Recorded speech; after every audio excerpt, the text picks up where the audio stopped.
Archie and Lilibet both have the surname Mountbatten-Windsor, despite neither of their parents, Prince Harry and Meghan Markle, using it.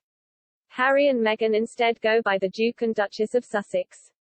When Archie was born back in 2019, it was thought that the Duke and Duchess of Sussex chose not to give him one of Harry's lesser titles because they wanted to raise their son as a private citizen, meaning his full title was Master Archie Harrison Mountbatten-Windsor.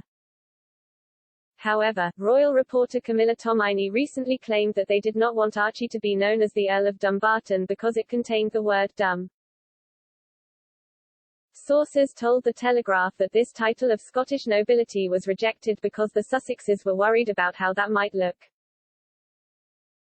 This claim followed reports that the Sussexes distanced themselves from Prince Charles after he supposedly told them Archie would never become a prince, even when his grandfather becomes king. Sources close to the couple claimed Charles was even planning on changing legal documents so Archie would not be entitled to the prince title, changing royal precedent. This discussion is said to have then prompted the Sussexes to commit to their bombshell interview with Oprah Winfrey for their CBS special earlier this year.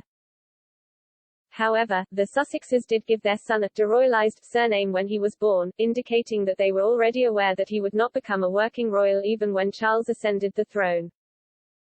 Mountbatten-Windsor is the surname the palace agreed to grant to the Queen's deroyalised descendants who were born through the male line from 1960 onwards.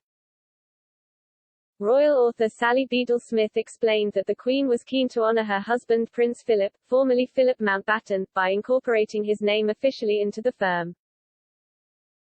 Writing for Vanity Fair, Ms. Beadle-Smith claimed, following discussions among her private secretaries and government ministers, a formula emerged in which the royal family would continue to be called the House and Family of Windsor, but the Queen's deroyalised descendants, starting with any grandchildren who lacked the designation of Royal Highness, would adopt the surname Mountbatten-Windsor.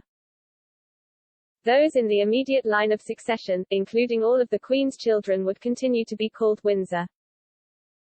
However, this policy was upended when Princess Anne signed her marriage register as Mountbatten-Windsor, although she does not use this surname in her working life.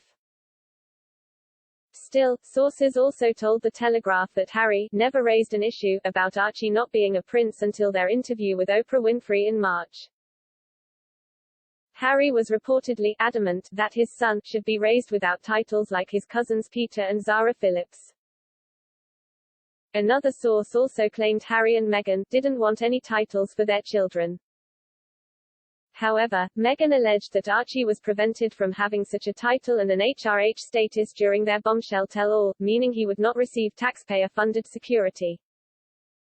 She said, they didn't want him to be a prince or princess, not knowing what the gender would be, which would be different from protocol, and said that he wasn't going to receive security. The furore is said to have triggered Meghan and Harry's decision to leave the royal family last year, too. The firm has not seen Archie since November 2019, while it's believed the Sussexes shared a photograph of newborn Lilibet with their royal relatives over WhatsApp.